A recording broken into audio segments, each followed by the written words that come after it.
Spring is in the air, folks. It's the middle of March here.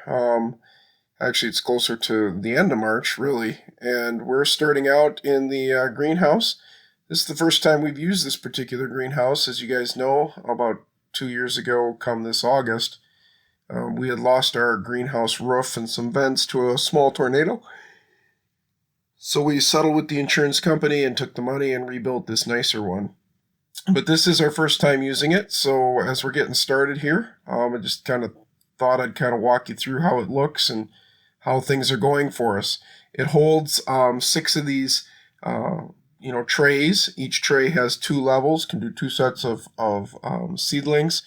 And it's kind of interesting how we start, because we kind of start, in sections. First plants first that take the longest or the quickest we want to get in. And then we, once we get those out, we put the next set in and we kind of move through it. It's got a nice shelf behind it for kind of starting out. And we've used these trays in this method before, so it's kind of a quick assembly process. Try to use the 6 frames, put in 3 in a row, and then, of course, a total of 12 in a set. And then we've got them in water basin trays. And then we have tops for them that we can put on if we want to. We're starting out a few different things here. Typically we like to start out the tomatoes first, just so that we can get them through the process. And the last thing that we'll start out is some of the, special corns and stuff throughout the season. We pack them full of dirt and then we moisten them down. That's typically our first method. And then once that's in place, then we kind of move on to getting the seeds organized, the labeling sticks in. Some of the sticks that we use, we had labeled from last year. But obviously, you've always got to relabel some new ones because you've lost some. We really like the popsicle sticks. So, they're kind of crafty, they're cheap, and they're easy for us to get our hands on.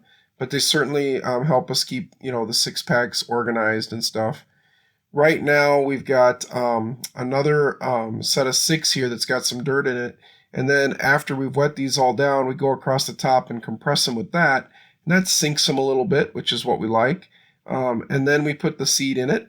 And notice we're not really sinking the seed because we've got that, compacted down a little bit so it's sunk. So this allows us to put the seed in, sprinkle a little dirt on top, and then re-moisten it. And we never really have to push the seed. I don't know. It's worked great for my bride and the girls. So this is how we like to do it. Most of these seed plugs for the tomatoes will get repotted into another pot size, just because probably won't plant those in Minnesota till close to June 1st. But once they get repotted, all these little containers will get used again for other things, such as, broccoli and cauliflower and beans and corn and all sorts of stuff. My daughter's getting us some more pine trees started too. We don't do this often. There's different methods of doing that. Some pine cones have to be burned. Some pine cones have to overwinter. Some pine cones have to almost bury. Some pine cones have to have their, stand-up method like we're doing here. So it's always a little different starting pine cones to make pine trees. So we're going to try that for her again and see if we can get a couple of those to take. In the meantime, we're going back to those seed beds where we had laid those seeds, and we're sprinkling in our dirt and then just lightly compacting it down with our fingers.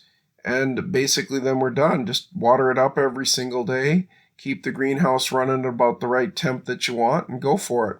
Now, a lot of these seeds like to germinate around the 70, 80 degree mark. As you can see there by the temperature gauge, it's exactly 70 in here right now. But with the sun during the days, the greenhouse has been approaching 100 degrees already. So we will turn the vent system on to kind of keep that from getting too hot. And of course, in the evenings, we will be running either the heat lamps or the heater, because right now, obviously, it gets below freezing. I think last night here in this part of Minnesota, we hit about 20 degrees, but, a little too cold for starting things, if you know what I mean. So the process goes on like this, blue tray after blue tray after blue tray, and, you end up with hundreds of these things. But today we're just starting a bunch of them and kind of getting it going, getting our feet wet, getting used to the building, how it heats up, how it stays through the night, stuff like that, just basic monitoring. This is what it looks like, folks. We got our little lids sitting on top. We'll take those off the minute they sprout up. This is the security camera view, which we use to kind of monitor things through the evening. Appreciate you liking and watching as we start up the greenhouse for the 2022 year. And hopefully I'll have a follow-up for you in, a week or two, and we'll have a lot of little green plants growing all over the place, folks. Thanks.